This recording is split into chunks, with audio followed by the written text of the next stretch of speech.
I'm ready. Hi, everyone, and welcome to the Munch Bunch Oh. Myo podcast.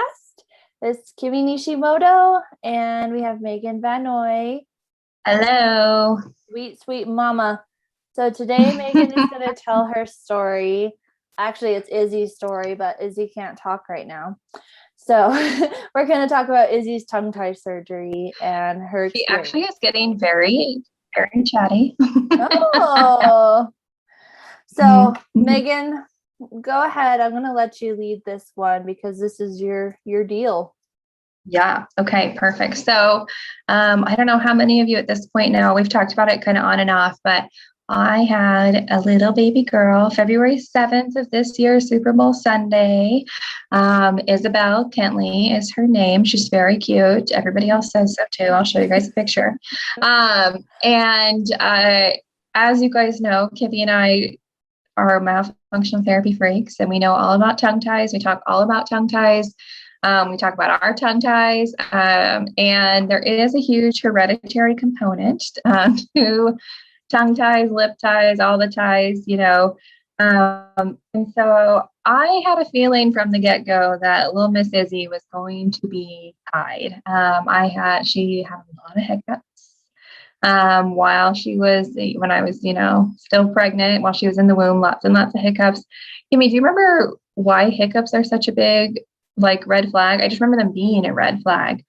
I know that it's a red flag, and it's something with dysregulation of the nervous system, specifically the vagus nerve. Mm-hmm. Which makes sense if she's tied and she can't put her tongue up in the roof of the mouth. So, I didn't have a lot of pregnancy struggles. I had lots of nausea. She had lots of hiccups, but I just kind of knew ahead of time, I was expecting a tongue-tied baby. So, but honestly, I don't know much about babies, you guys. I know that they're tongue-tied. I know they're supposed to get released. I know breastfeeding is supposed to be myofunctional therapy for babies. And if they need extra help, they can see pediatric physical therapist, pediatric occupational therapist, SLP, speech language pathologists who specialize in feeding therapy. But navigating this as a mom has been quite a journey, if you will. So I don't know if you guys had a chance to listen to our podcast with JT, with Dr. Thomas and Health Latch. But I had asked him ahead of time. I said, hey, I think I'm going to be having a tongue-tied baby. Can we come see you? And he said, why don't we wait till she's born and find out? So yeah, let's be clear. This was 3 months before baby Izzy was even born. She's already planned it. Yeah. Just obviously super prepared. But so, labor, 22 hours, pushing about an hour and a half, really not a super traumatic birth. I was able to have her vaginally, and, nothing really too crazy. But as soon as she went to try and latch, I had no idea what to expect. Izzy's my number one baby. And so no idea what to expect. And she could kind of latch on the left, but she could not get the right. And I was like, I don't know, something just doesn't seem right, And when I had lactation come in, nobody really took me seriously in the hospital. And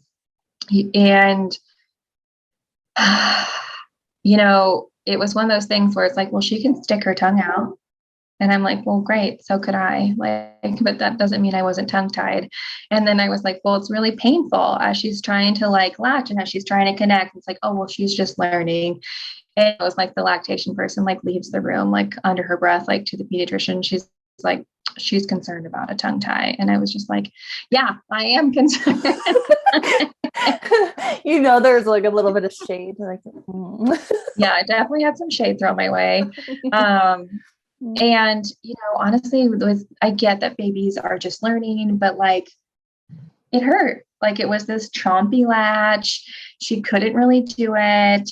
She was kind of fussy because she couldn't get the hang of it. And honestly, they pulled out everything but literally the kitchen sink. to try and help like get her into all these holds and all these pillows and all of these like crazy setup to try and get this little tiny like 7-pound baby just to like latch on. And you know, so we ended up going, you know, 3 days later, maybe 2 days later, we went to lactation, and super nice lactation consultant. And actually she agreed with me on their like assessment scale that there was most likely a tongue tie because she was gagging, like she couldn't latch well. She started getting little blisters. And so actually, even though this lactation consultant wasn't necessarily like someone who we might say is like tie savvy, she knew enough to know that she agreed something wasn't quite right, had me talk to the pediatrician about it. And you guys, my pediatrician legit told me like, as the baby's like her lip attached to the roof of her mouth and would like literally pull the notch. Like it made a notch into her upper jaw. That's how hard the muscle was pulling. And like the night before we went in, she chomped so hard, she like bruised me. And I'm like crying. And it's like, well, just keep trying. And I'm like crying. And I'm like, can we just give her a bottle until we figure this out? Right. Like I'm not producing much. Like it was super traumatic. And plus I like literally just had a baby. And so, you know, we go into the pediatrician and she was like, no, I don't see a tongue tie here. And then she was like, the lip may or may not be causing any issues, but like it's probably fine. Oh, and I hate that so much, especially the really obvious ones. It makes me want to pull my hair out. Yeah. Yeah. And I'll share a picture with you guys in just a second of kind of what she looked like. And her poor dad's like sitting there, like looking at this pediatrician that was like, does she know that you do this for a living? Like, does she not understand that, like, you know, like what you're talking about? And she's completely blowing you off.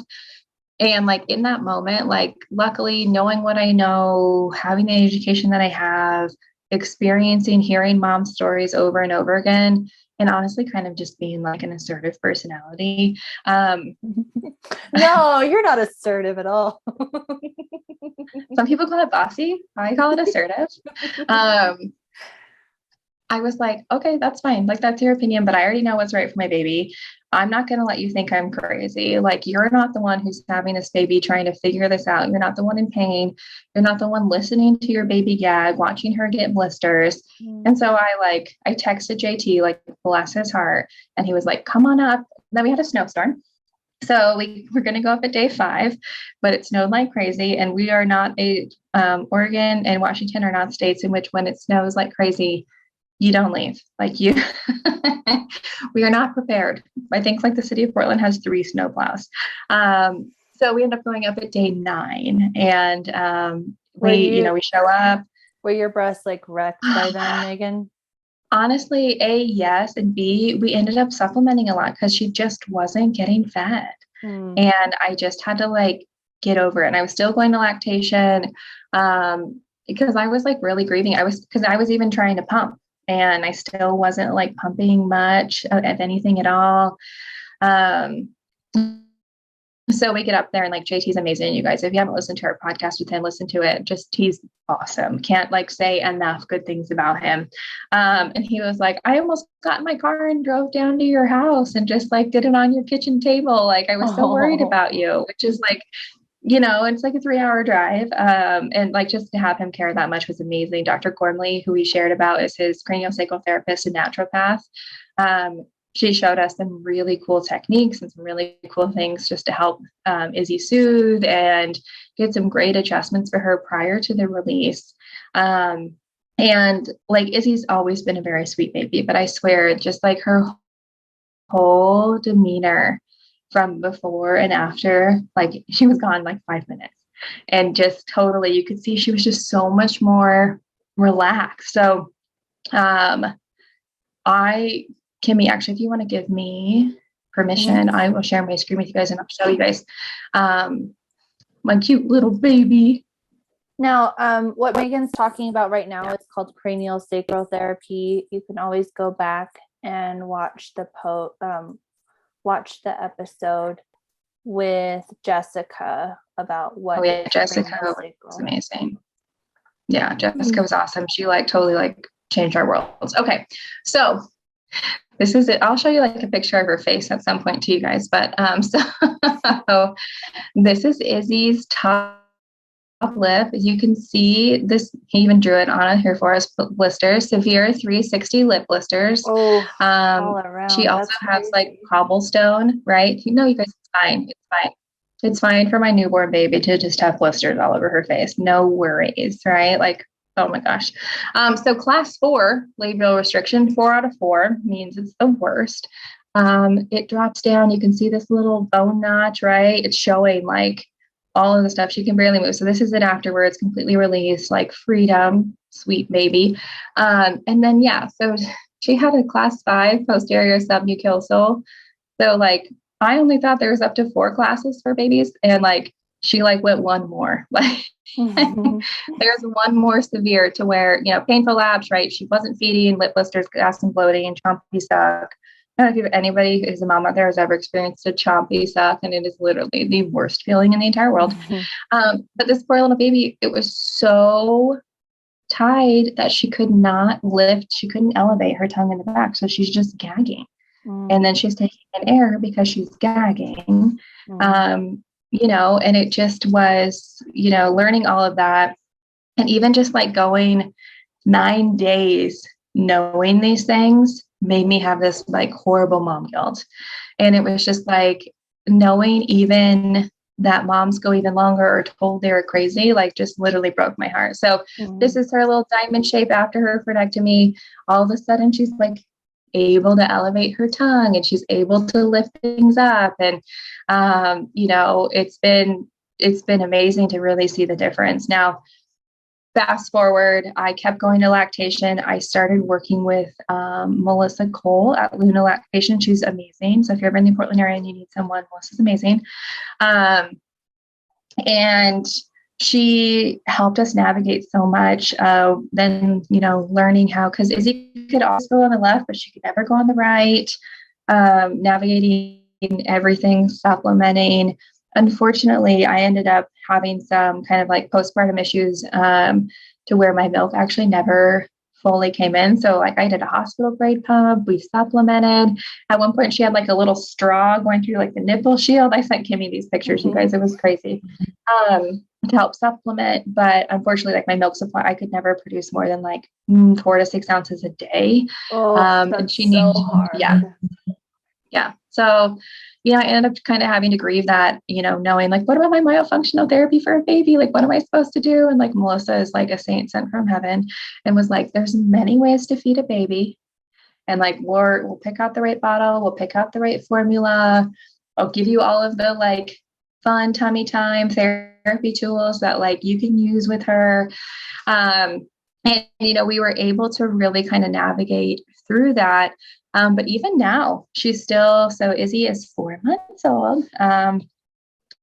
And even now, we still have some issues where she always looks like this. She loves her tongue out. She just loves having her tongue out. And like as cute as it is, like it is like, so I'll show you guys this picture, which is honestly like the cutest picture. But like this is her 24/7. Oh my God, that's so cute. She's so cute. She's amazing. But look at her little tongue. It's always out. I can get it closed when she's sleeping. And so I still think she has some tension, and we're going to work with Dr. Gigi, who we will have a podcast with, and talk about tension and helping her kind of release all of her other body stuff. She gets massages. We do lots and lots and lots of tummy time. And as we've continued on with tummy time, her spit up has gotten a lot better because she did have some spit up issues. And that's actually really improved a lot. Okay, that's cool. So how was her reflux before and after, Meg? You know, she would spit up pretty much every feed before. And then after, it just kind of consistently got better and better and better. And then lately I've really noticed we've kind of gone over the hump and we've spent so much time on our tummy. You know, we're doing a lot of the stuff that they recommend. She had really bad congestion for a while. That's continuing to improve.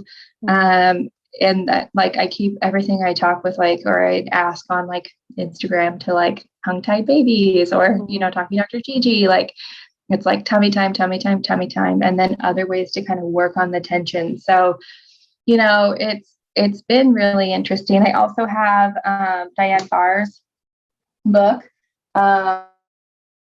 Nobody ever told me or my mother that. It has so much good information within it that, we're learning more and more about, learning more and more about just how to deal with babies, because this is just like a new world. So I'm just trying to use every resource that I can, find the IBCLCs, find the pediatric occupational therapist, find the feeding therapist, and just, try something, see if it works. If it doesn't, try something new, so these are the things that, like, we're trying to navigate. And it's been really hard. Like, I would be totally lying if I said, oh yeah, I knew everything anyways. Like, it's easy. We just talked to all these people and it's been fine. Like, it's hard. It's hard when you run up against the pediatrician who like tells you no, or you run up against, other people who think you're crazy for like taking your baby to get massages or taking your baby to do all these things. And it's like, you know what? I'm the one getting up with my baby in the middle of the night. I'm the one who has to soothe her when she cries. Like, I'm going to do whatever I can to try and set her up so she doesn't turn into her mom with acid reflux and, can't sleep at night or needs a tongue tie released, or her dad who's going to need MMA surgery eventually. So, those are some of the things that we really had to work with. I know this was really, really a hard thing for you to experience because you were all prepared. You had like a lactation person signed up, and you had your provider picked out for who would do her release. So I know that it was really, really hard and super frustrating for you. And then not being able to breastfeed because of the milk supply, like that was like really depressing. It was hard for you. Like the cherry on top, right? Like, had to wait till day 9 and watch her kind of suffer, and then finally figure that out, and then finally find the right lactation consultant, and then we finally have it all together, and then here we are, and now it's like mom's fault that like my baby can't eat like I want her to. So it took a lot of kind of grieving through that. It took, even talking with like other moms and other, even just like a counselor to kind of grieve through, okay, this is how I had planned what I wanted to do, and now I'm going to have to learn something else. And like, that's just kind of like, a little bit of like life's reality. But like, even being fully 100% prepared, knowing what I was getting into, it still was really, really hard. So, and I'm like so grateful for Izzy. She's amazing. She has this really, really great baby laugh that everybody like loves. And like, I'm not worried about her, not growing. Okay, we're going to figure it all out and try to see what works. But, I think the mom gut is serious. And like, I think it's really, really important to rely on. Mm-hmm. Your intuition is key. If something keeps coming to your mind over and over and you have that gut instinct, that's usually your inner voice talking to you. It's important. Mm-hmm. Yeah, there's something to really said about it. So something I think, as crappy as it is, you're already a very empathetic person. But I do think that people will like vibe with your story because a lot of times it's their story too. Like where they want to breastfeed and they just like legit can't. Or they're like, oh, all my other babies were tongue-tied, so I'm going to be prepared this time. And then there's always something that happens. Always something that comes up. There's always something. I know. It's so crazy. It's just like, what do you do? And, you do what you can, and then you find your village and you find your people, and then you move forward from there. And, there are some great resources out there that we love. Like we love Dr. Gigi. We love, we love JT. We love the Breathe Institute, everything they're putting out educationally. It's been awesome to have these, kind of people and educational resources. So then we can kind of figuring it all out. So yeah, it's been a journey, but it's been awesome. And, being able to kind of navigate it all and, have the friend support, from people like you, Kimmy, and, our little Myo village has been also very, very helpful. So yeah, that's Izzy's story. Izzy. And all else fails with her little tongue. We can always do Myo with her when she's older. I know, right? Like, it's fine. We'll just do it later. On my Instagram, actually, I posted a great video that you should go look at. It's at Mouth Muscle Memory. And I made a video of doing tongue posture hold with my nephew. Oh, I love it. Where you massage under the chin, get the tongue to stick, check their lips. So go check that out if you haven't seen it already. It's very helpful if you have a baby that likes to stick their tongue out. I know, right? I know, I've been working on it. I've been like, or when she does fall asleep, I'll go. Yeah. And then probably in a couple months, she'll be ready for a baby munchie too. Yeah, I think once she gets her teeth, I think it's somewhere between like 8 and 9 months. We'll probably try to start introducing the BB munchie. I already have one for her, so yeah, we'll get her in the munchie. We'll do everything we can.